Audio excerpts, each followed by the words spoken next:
ভাই আমার আজকে পবিত্র জুমার দিন। এই জুমার দিন সম্পর্কে আল্লাহ রাব্বুল আলামিন পবিত্র কার একটা সূরা নাযিল করেছেন। এই জুমার নামাজ সম্পর্কে আল্লাহ রাব্বুল আলামিন আপনাকে আমাকে আহ্বান করেছেন। আল্লাহ তাআলা বলেন, ইয়া আইয়ুহাল্লাযীনা আমানু ইযা নুদিয়া লিস-সালাতি মিন ইয়াউমিল জুমআহ ফাসআউ ইলা যিকরিল্লাহি ওয়া যারুল বাইত।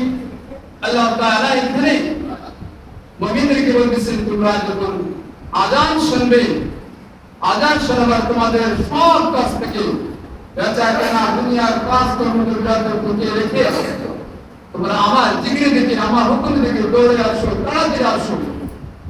আযান শোনার পরে দুনিয়ার কোনো কাজ করা ঠিক হবে। আল্লাহ রাব্বুল আলামিন এক এক করে বছরের শেষ রাত আমাদেরকে আশা প্রতিদান করেছেন। জিলকাদ মাস শেষ, এবং এই জিলহজ মুসলমানদের জন্য বড়টা আমলের মাস। আল্লাহ রাব্বুল আলামিন তাদেরকে অর্থ দিয়েছেন, টাকা দিয়েছেন, পয়সা দিয়েছেন, সম্পদের মালিক আল্লাহ তাআলা বানাইছেন। এই বান্দাদের জন্য আল্লাহ রাব্বুল আলামিন হজ করা তাদের তৌফিক দিয়েছেন, হজের খরচ করেছেন। আবার যাদেরকে কোরআনের কুরবানির সম্পদ, এই সম্পদ যা বলে আল্লাহ তাআলা তাদের দেশের মালিক হিসাব পর্যন্ত তাদেরকে পৌঁছেছেন, তাদেরকে কুরবানি দেওয়া ওয়াজিব করে দিয়েছেন।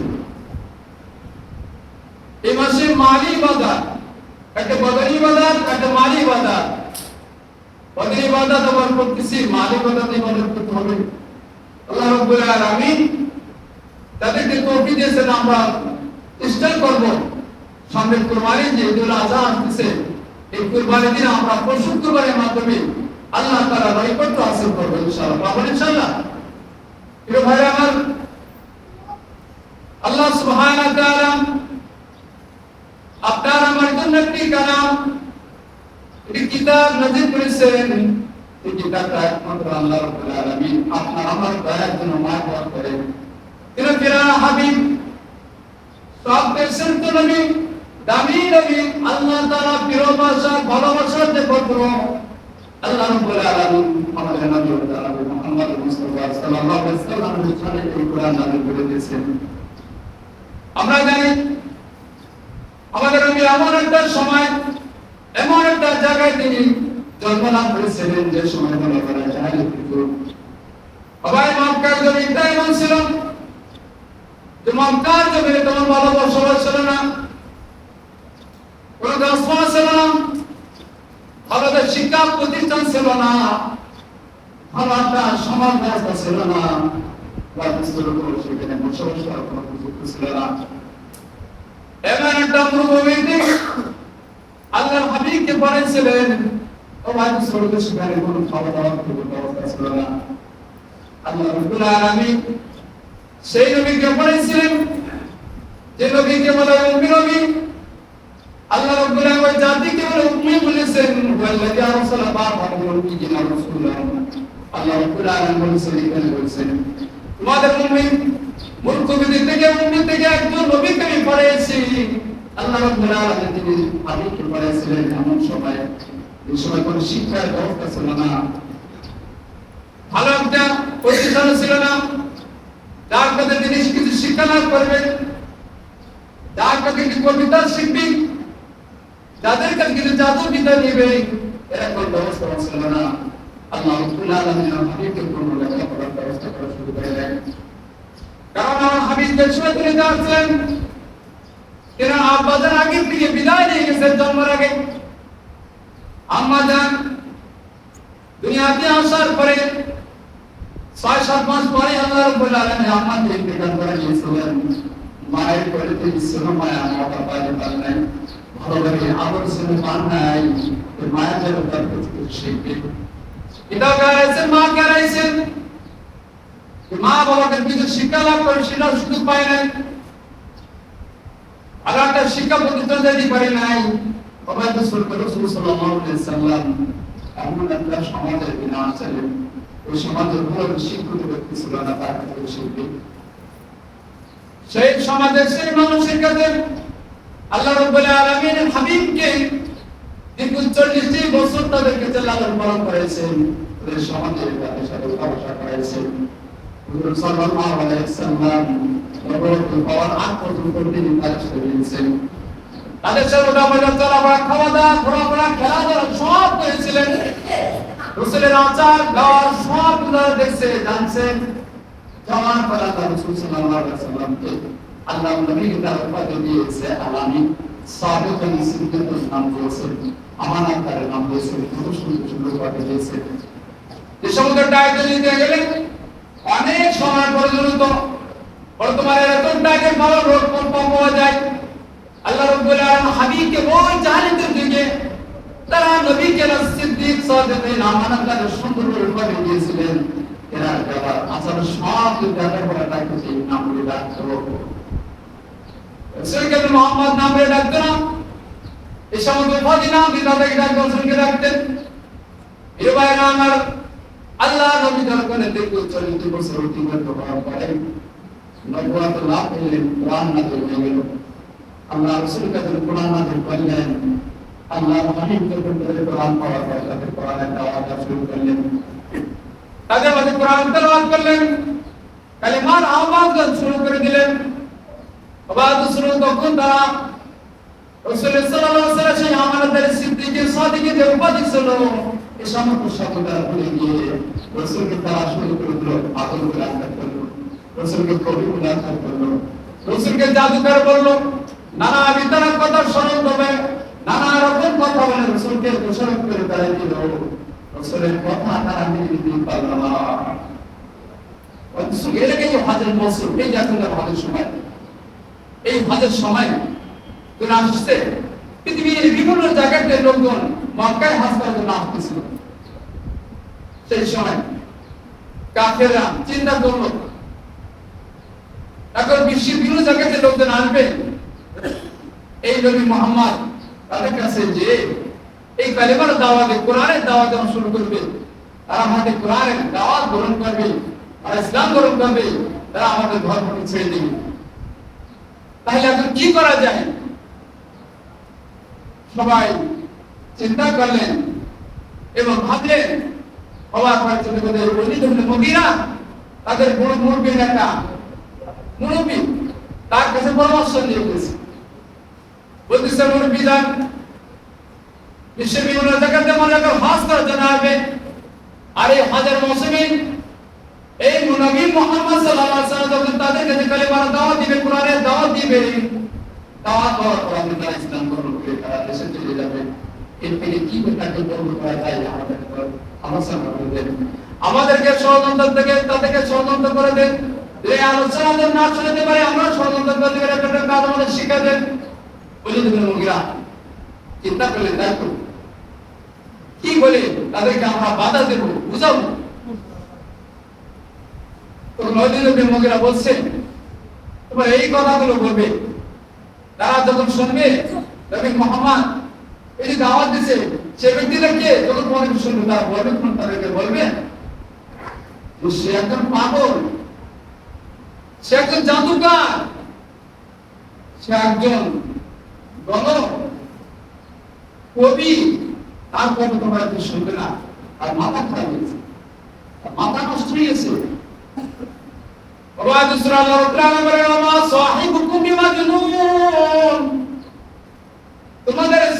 তোমাদের নবী কিন্তু পাগল নয়, তোমাদের নবী কিন্তু কবি নয়, তোমাদের নবী কিন্তু জাদুকর নয়।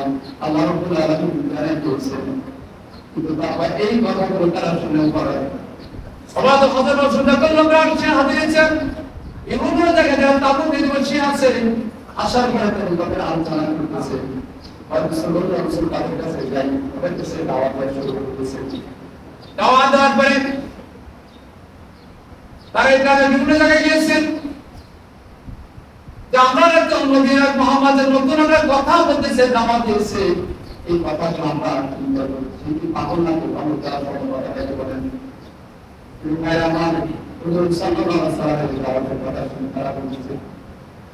এই ব্যক্তির কথা তোমরা শুনো না, সে একজন গণক, সে একজন জাদুকর, সে একজন কবি, সে একজন মাথা পাগল, তার কথা তোমরা শুনবে না। এই কথা বলে সবাইকে সবাইকে কাছে থেকে তারা নিয়েছে। আর এই আওয়াজটা কিন্তু জায়গা মানুষের কাছে নিয়ে যাচ্ছে। সবাই চেয়ে নতুন পাগল আছে, পাগল দেখতে যেতে হবে। নতুন কেউ আপনি দেখতে যায় না, নতুন একটু আসলে তোর যে মানুষের মনটা চায় আমি এটাই দেখি, সেটা কি আসছে দেখি দেখার জন্য সবাই আসছে। আর হুজুর সাল্লাল্লাহু আলাইহি ওয়াসাল্লাম তাদেরকে কোরআনের হুকুম বাণী খুতবাকে বাণী তাদের মধ্যে করে শোনাইছেন। শোনার তাদের মনটা গলে গেছে, গলে যাওয়ার পরে তারা ইসলাম গ্রহণ করেছে। মায়ের ছেলের কথা ভিতরে নূর, কোরআনের ভিতরে নূর, তারা ইসলাম গ্রহণ করেছে। আমার হারেস নাজার ইবনে হারেস কুরাইশের বড় নেতা ছিল। ওই নেতা যখন নাকি তাদের কুরাইশের অবস্থা দেখে আবু জাহল, আবু লাহাব এর সমস্ত তাদের নেতাদের অবস্থা দেখে বলেছে আমাদের জন্য বড় দুঃখ লাগে, কষ্ট লাগে। এই ব্যক্তি 40টি বছর তোমাদের মাঝে লালন পালন হলো, তোমাদের সঙ্গে অবসর করলো, ওই ব্যক্তিকে তুমি আজকে নাকি পাগল করতেছ। আজকে তার চুল পাকাই গেছে, চুল সাদাই গেছে, তাকে তোমরা আমানতদার বলতে, তাকে তোমরা সাদিকি বলতে, সিদ্দিকি বলতে, তাকে আজকে তোমরা পাগল করতেছ, করতেছ। এটা তোমাদের কথা বাবাতে আমার কষ্ট লাগে। কেন তোমরা এত করতেছ? এটা তোমরা করো না। সে বলতে সত্য লোক, যেটা বলতে সত্য কথা কি ঠিক না? আল্লাহ রাসূলের কথা সত্য বলতেছে। তারা কাফিররা জানতো, তারা জানতো কোরআন আল্লাহর কথা, আল্লাহর বাণী, কিন্তু তারা বিভিন্ন রকম ষড়যন্ত্রের মাধ্যমে মানুষকে কালেমাকে দিনেতে বাদ দিয়েছে। ওয়া বিসমিল্লাহির রাব্বিল আলামিন বলেন ওয়া ইন কুনতুম ফি রাইবিন মিম্মা নাযালনা আলা আবদিনা ফাতু বিসূরাতিন মিন মিথলিহি। আল্লাহ রাব্বুল আলামিন কোরআনে চ্যালেঞ্জ করতেছেন, চ্যালেঞ্জ করতেছেন, তোমরা যদি আমার এই কোরআনের প্রতি কোনো সন্দেহ নিয়ে আসো, তাহলে তোমরা কে বড়, কে তোমাদের সহযোগিতা আছে, কেন সমর্থন আছে? এই কোরআনের মধ্যে একটা সূরা নিয়ে আসো। এই কোরআনের মধ্যে যে সূরা আছে, এটা আয়াত আছে, সূরা আছে, এত সুন্দর সূরা আর তোমরা নিয়ে আসো। আমাদের কিরকম সত্যের সমর্থন আছে নিয়ে আসো। তোমাদের যারা আছে, তোমাদের সাক্ষীরা আছে, যত মানুষ সবাইকে তাদের ডেকে নিয়ে আসো। বিন্দুনিল্লাহি আল্লাহ বাজার কাকে তোমরা আলোচনা করো, সবাইকে ডেকে নিয়ে আসো। যত শান্তি পণ্ডিত আছে সবাইকে তোমরা ডেকে নিয়ে আসো। আনার পরে তোমরা সেটা চিন্তা করো, আমার মতো কোরআনের মধ্যে একটা সুন্দর সূরা তৈরি করে নিয়ে আসো। এই কোন সাদিক যদি তোমাদের বাকি সত্য হয়, পাবে ভাই? পাবে না, পারে নাই। সেই যুগ থেকে আজ পর্যন্ত আল্লাহ রাব্বুল আলামিন কোরআনকে চ্যালেঞ্জ করে দিয়েছে। জীবন্ত মুজিজা কোরআন, সমস্ত নবীদের যে মুজিজা ছিল, তিনাদের ইন্তিকালের পরে মুজিজা শেষ হয়ে গেছে। আমার নবীর ইন্তিকাল পরও রাসূলের এই মুজিজা এখন তো জীবন করে রয়েছে। আজ পর্যন্ত কেউ কোরআনের পাশে এসে চ্যালেঞ্জ করতে পারে না। অন্যরা কিতাব পরিবর্তন হয়েছে, কিন্তু কোরআনকে পরিবর্তন করতে পারে না। পারবে নাকি? পারবে না। বাদশা মোল্লা রশিদ দরবারে প্রতি বছর একটা মেলা বসত, কবিদের সাহিত্যের একটা মেলা বসত, বিশ্বের বিভিন্ন জায়গাতে কবিরা সাহিত্যের হাজির হতো। এক কবিকে তিনি মানবকে বলছিলেন, আপনার কথা, আপনার কবিতা আমার খুব ভালো লাগছে, আপনার একটা দাওয়াত দিচ্ছি, যদি আপনি কি করেন ইসলামটা গ্রহণ করতেন, মুসলমান হয়ে যেতেন, তাহলে আপনার ভাগ্য ভালো হতো, আমি খুশি হয়ে যেতাম। বাদশা মোল্লা খুশি দাওয়াতটা দিয়েছে, ওই দাওয়াত গ্রহণ করে নাই, মুসলমান হয়ে নাই, বাড়িতে চলে গেছেন, দেশে চলে গিয়েছেন। পরবর্তী বছর যখন আবার দাওয়াত দিয়েছে, মেলা হয়েছে, ওই মেলায় আসছেন। আসার পরে তেনার চেহারা দেখে বাদশা মোল্লা রশিদ বারবার তাকাচ্ছেন, যেতে পারছে না গত বছর যাকে দেখছিলাম সেই ব্যক্তি কিনা। এই জন্য তিনি বারবার দেখতে যাচ্ছেন, দেখতেছেন, বুঝতে পারতেছেন না। আমার ওই ব্যক্তি যখন নাকি বারবার দেখা করছেন, তার পরিচয় নেওয়ার জন্য তার কাছে গিয়েছে, বলছে ভাই গত বছর আপনি আসছিলেন, আপনার নাম অমুক নাকি? হ্যাঁ, আমি সেই কবি, আপনার দেশে আপনার কাছে আমি গত বছর আসছিলাম। বলছে আপনার গত বছরের চেহারা এই বছরের চেহারা মধ্যে পার্থক্য কারণ কি? গত বছর চেহারা বছরে গিয়েছে, পার্থক্য হয়েছে কারণ কি? তার পরিবর্তনের ইতিহাস জাতিকে খুলে বলতেছে, বাদশাহ আমদার শোনেন, আমার কাজ শুনুন, আসমানি কিতাব তাওরাত জাবুর ইনজিল এই সমস্ত কিতাবকে হাতে লিখে লিখে ছোট ছোট নসিহা আমি বানায়া মানুষের কাছে দিই, মানুষের কাছে তাদের পড়ার জন্য সহজ করে দিতাম। আমার লেখার অনেক গুরুত্ব অনেক গুরুত্ব বিন্দু তারা গ্রহণ করতো, তারা কোনদিন মেয়ে দিত না। কিন্তু আমার মনে চাইলো দীর্ঘ তাওরাত জাবুর ইনজিল যতটুকু পড়াছি এবারে মুসলমানের কোরআনকে আমি একটা হাতে লিখে ছোট সহিফা বানায়া মানুষের কাছে দিই। এই দেওয়ার ভিতরে লেখার ভিতরে আমার অনেক ভুল হয়ে গেছিল। তাদের হাতে যখন আমি দিয়েছি সাথে তাদের পড়ার পরে রিটার্ন দিয়েছে তারা আমার কিতাব নিয়ে নেয়, আমার হাতে লেখার কিতাব তারা গ্রহণ করে না। আমি বুঝতে পারলাম গ্রহণ করার কারণ কি হচ্ছে, আপনি যে সহিফা দিয়েছেন, যে লেখা দিয়েছেন, এটা কোরআনের সাথে কোনো মিল নাই, কোরআনের সাথে কোনো মিল নাই। এর ভিতরে ভুল হয়েছে, আপনার অনেক কিছু নিজের ব্যক্তিগত লেখা রয়েছে। এই জন্য তিনি চিন্তা করলেন আমার জীবনটা চলে আপনাদের ওই পথে। আমি তাওরাত জাবুর লেখার পরে কত ভুল করছি, তারা কোনদিন আমার কিতাবকে ফিরাই দেয় নাই, ভুল থাকা সত্ত্বেও তারা গ্রহণ করছে। আজকে মুসলমানের কোরআন যখন আমি লিখে দিয়েছি ভুল আর সাথে সাথে ফিরাই দিয়েছে, তারা গ্রহণ করে নাই। তাহলে বোঝা যাচ্ছে কোরআন আল্লাহ পাকের পক্ষ থেকে নাযিল হয়েছে, যা আছে সবই সঠিক এবং কোনো ভেজাল নাই। আর কোরআনের সাথে কেউ দুই নম্বর করে নকল করে কেউ দেখতে পারে। এই দৃশ্য দেখে এই কাল দেখার সাথে তিনি ইসলাম গ্রহণ করে মুসলমান হয়ে তিনি আসলেন। সুবহানাল্লাহ। এই জন্য কোরআনকে যদি কেউ চ্যালেঞ্জ করতে আসে, কোরআনকে ভুল হতে আসে, কোরআনের সে মোকাবেলা করতে কে পারবে? পারবে। এই জন্য আবু যার গিফারি রাদিয়াল্লাহু আনহু তিনার এক ভাই ছিলেন, আনিস নামে এক ভাই ছিলেন, ভাই বড় কবি ছিলেন। তো উনি মক্কা থেকে ফিরে আসছেন। তো মক্কার হালাতটা আমাদের জানতেছেন আবু যার রাদিয়াল্লাহু আনহু। যে আপনি মক্কায় ছিলেন, মক্কার হালাতটা বলেন। বলতেছে মক্কায় এক নবী আসছে, সে নবী এরকম কোরআনের দাওয়াত দিচ্ছে, দিনের কথা বলতেছে। তো বলছে তিনি বলতেছে, বলার পরে তারা এলাকার লোক তাকে কি বলে, আর কি গরম করতেছে নাকি বাদ দিচ্ছে? বলছে না, তার কথাকে মানতেছে না, তাকে পাগল বলতেছে, কবি বলতেছে, জাদুকর বলতেছে। এই সমস্ত বলার কারণে কি অবস্থা আছে? বলছে আমি দেখলাম তার কথার ভিতরে কোনো ভুল নাই, তার কথা সত্য, এবং সে কোরআন যে কিতাব নিয়েছে কিতাবের সত্য, এর মধ্যে কোনো ভুল নাই। কবিদের সাথে কথা মিল নাই, জাদুকরের সাথে মিল নাই, কোনো কিছু মিল নাই, অথচ তারা এই কথা বলছে। এর বাইরে আমার আবু যার রাদিয়াল্লাহু আনহু তিনি চিন্তা করলেন আমি ওই মক্কায় যাব। তিনি মক্কায় চলে গেলেন। একদিন দুই দিন তিনি একটা মাস তিনি দিয়েছি আবার অবস্থান করলেন। রাসূলের কথা কাজ সব কিছু তিনি দেখলেন, শুনলেন। ওখানে দীর্ঘদিন তিনি কিছুখানে জমজমের পানি পান করেছেন। এই পান করে তিনি 30 দিন রয়ে গেলেন।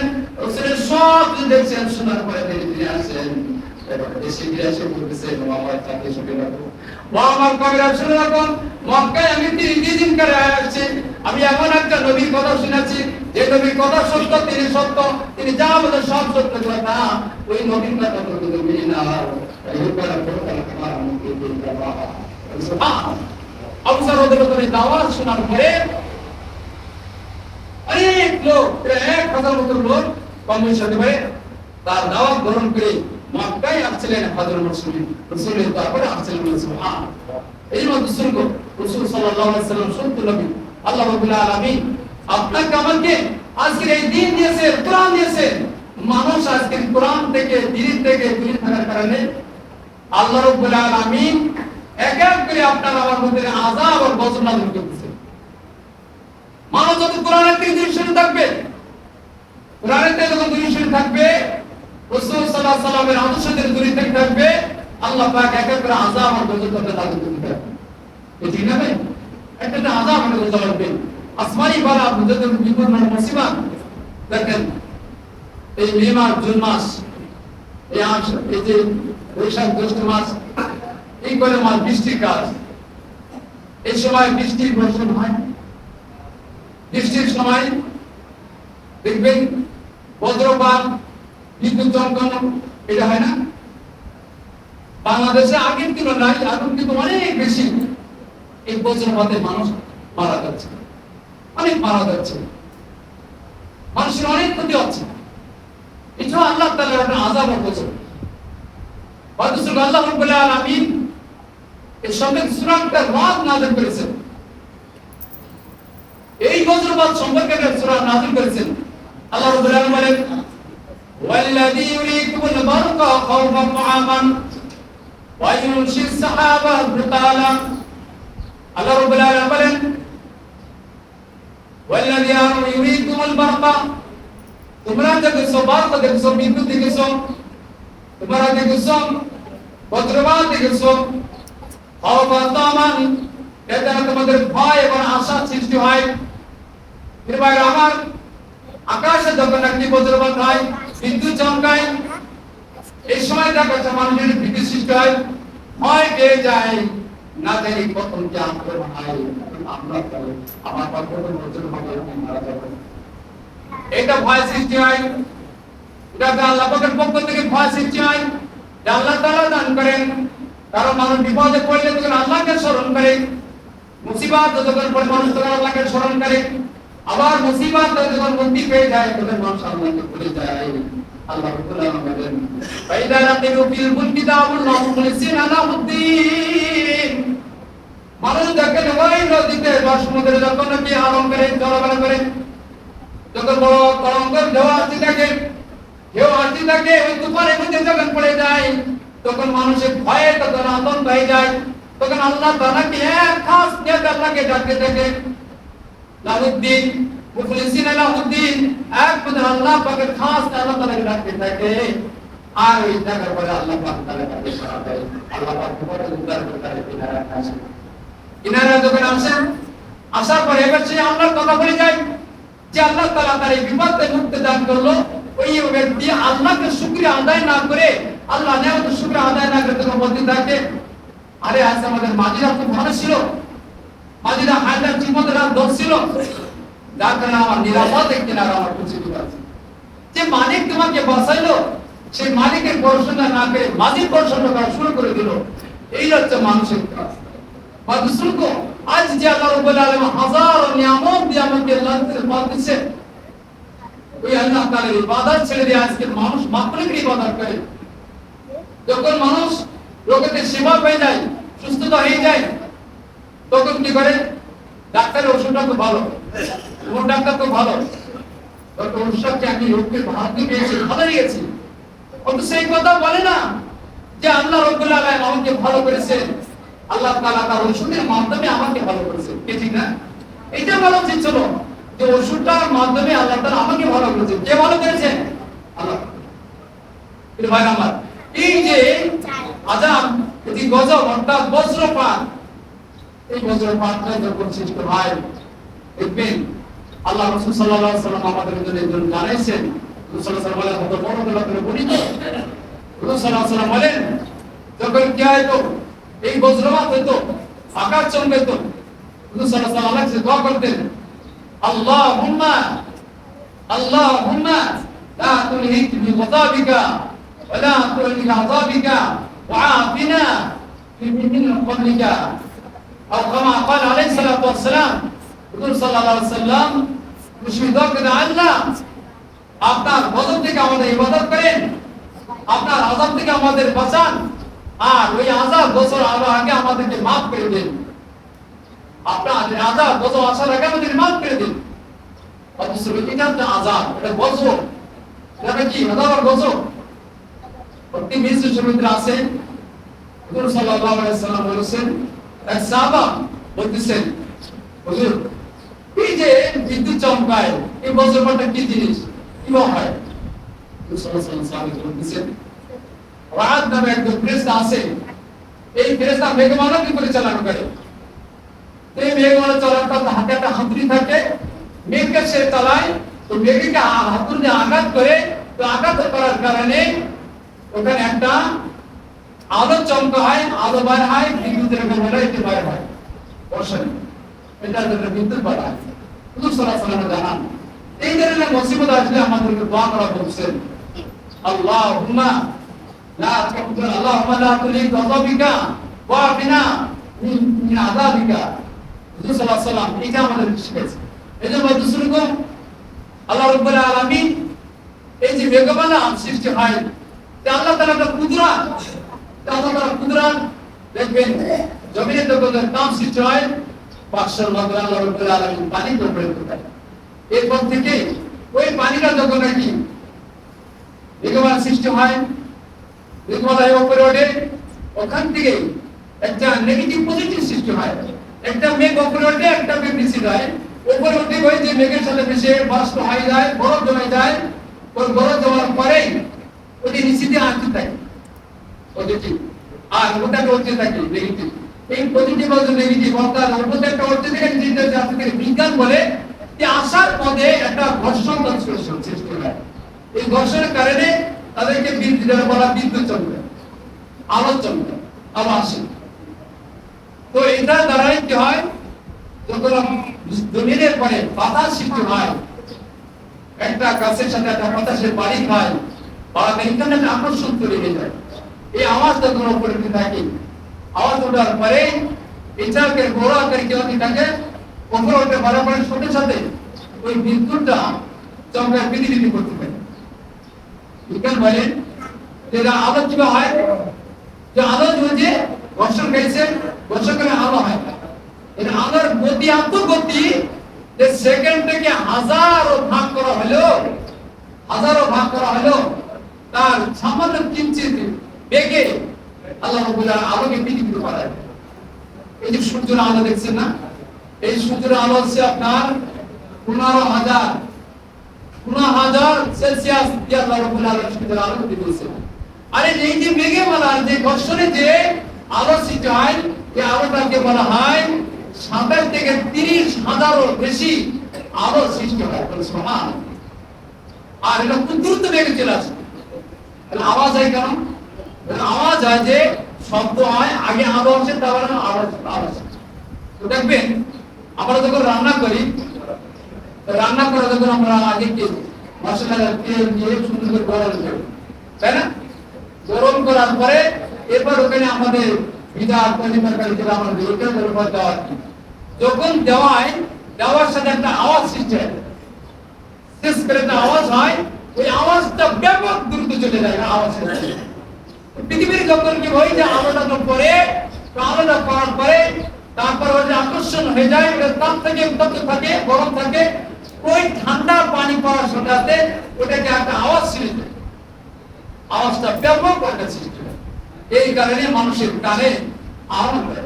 ওইসে আল্লাহ রাব্বুল আলামিন সূরা বাকারার মধ্যে বলেছেন, আও কাসাইন সাওয়াইতি ফি মিথলুমাত ওয়া রাবাতুন ইয়াজানুনা আসাবিয়াম ফি আযানি মিন সাওয়াইকা হাদার আল মাউত। যখন নাকি তারা বজ্রপাত বা এই বিদ্যুৎ চালনা শুনতে পায়, সাথে তারা কানে আওয়াজটা আলো দেয়, যাতে করে তারা মৃত্যু থেকে বাঁচতে পারে। ব্যাপক আওয়াজ হয়। কত সুন্দর আজকে আমরা দেখতে পাই আমাদের সমাজে বাংলাদেশ, এই বাংলাদেশের বিভিন্ন জায়গায় যে বজ্রপাতে মানুষ মারা যাচ্ছে, যাচ্ছে না ভাই? কিন্তু আগে এত যেত না, একটা বর্তমান খুবই যাচ্ছে। এই যে আমাদের আনুলে 100 রান এই বছরে একজন কিন্তু মারা গেছে, এখানে বর্তালে একবার মারা গেছে। আমি আগে শুনছি আমাদের কাশিমারি, ওখানে কিন্তু বজ্রপাতে মানুষ মারা গেছে। এই বছরে অনেকে মানুষ বজ্রপাতে মারা গেছে। এই যে বজ্রপাত ইচ্ছা নিচ্ছা আল্লাহ তাআলা আযাব আর বজ্র, এর থেকে আমাদের বাঁচার জন্য একমাত্র উপায় আল্লাহ পাকের কাছে আমাদের আশ্রয় চাওয়া, মাফ চাওয়া, গুনাহ থেকে বিরত থাকা। এতে আল্লাহ পাক আমাদের আযাব থেকে বাঁচাবেন। আর যদি এরকম ধরনের আযাব হয়, বিজ্ঞান আমাদের শাস্ত্রে বলতেছেন যে আমরা উঁচু বিল্ডিং থাকলে সেখানে থাকবো, বা উঁচু গাছের নিচে থাকবো না, যা পদার্থ আছে এই পদার্থের জিনিস আমরা থাকবো না, আমরা যদি সিদ্ধান্ত খালি জায়গা থাকবো না, ফাঁকা জায়গা থাকবো না, আমরা যে কোনো বিল্ডিং পাকা বাড়ি থাকি সেখানে থাকলে ভালো হয়, জানালা বন্ধ করে দেবেন। এই ধরনের কাজকর্ম থেকে আমরা বিরত থাকার চিন্তা করবো, তাহলে আমরা কিন্তু আল্লাহ তাআলা ইনশাআল্লাহ ইবাদত করতে পারি। এজন্য বুজুর্গগণ, আল্লাহ সুবহানাহু ওয়া তাআলা আপনাকে আমাকে যে আযাব আর গজব একটা করে নাযিল করে তার মধ্যে আযাব বজ্রপাত। এই বজ্রপাত শুধু বিশ্বে বাংলাদেশে নয়, বিশ্বের বিভিন্ন জায়গায় হচ্ছে। এর আগে সাল্লাল্লাহু আলাইহি ওয়াসাল্লাম আমলে হয়েছে। রাসূল সাল্লাল্লাহু আলাইহি ওয়াসাল্লাম এটা শোনা পরে দোয়া করেছেন, আল্লাহ আপনি আপনার আযাব থেকে, আপনার গজব থেকে আমাদের বাঁচান, আর ওই আযাব গজব আগে আপনি আমাদের মাফ করে দিন। এজন্য রাসূল যখন এটা আনবে আমরা সাথে সাথে তওবা করব। কি বলবো? আস্তাগফিরুল্লাহ আস্তাগফিরুল্লাহ এটা আমরা কারণ হঠাৎ যখন আসতে পারি এই যে আমরা কয়েক বছর আগে দেখছি মসজিদে তারাবি নামাজ হচ্ছে হঠাৎ করে বিদ্যুৎ ঢুকে গেছে কয়েকজন মারা গেছে জানা বা জানা এজন্য বজ্রপাত এই মানবকে একটা আযাব কোন ক্ষতিকর এটাকে বাঁচতে হলে আমাদের এখন কোরআনের কথা আসতে হবে যিনি কথা মানতে হবে আল্লাহ রাসূল বলতে আমাদের দিন চলতে হবে আল্লাহ রাব্বুল আলামিন বলে আযাব মুসলমান বাঁচাবে আর একটা দিন আমাদের বাংলাদেশে আমরা জানি যে কিছু পিন ছিল ব্রিটিশ আমলের দেশে পিন ছিল এই পিনগুলো খুব ধাতু নামি দামি জিনিস ছিল কোটি কোটি সম্পদের মূল্য এগুলোকে আমাদের দেশে আজকে টাকার হবে আমরা আজকে দেশে বিক্রি করে দিচ্ছি এটা আসলে ওই যে বিদ্যুৎরা বজ্রপাতগুলো আকর্ষণ করতো ঘুরে রাখতো যা মানুষের মাঝে পড়তো না এটি না তার কারণে আজ আমাদের মানবতার অবস্থা যাচ্ছে এটা এই জন্য এটা সব আমাদের নিজেদের হয় আমাদের নিজেদের অন্যায় গুলির কারণে আমরা আজকে ভাষণ আমাদের দিতে আছি আল্লাহ সুবহানাহু ওয়া তাআলা আমাকে সকলকে আল্লাহ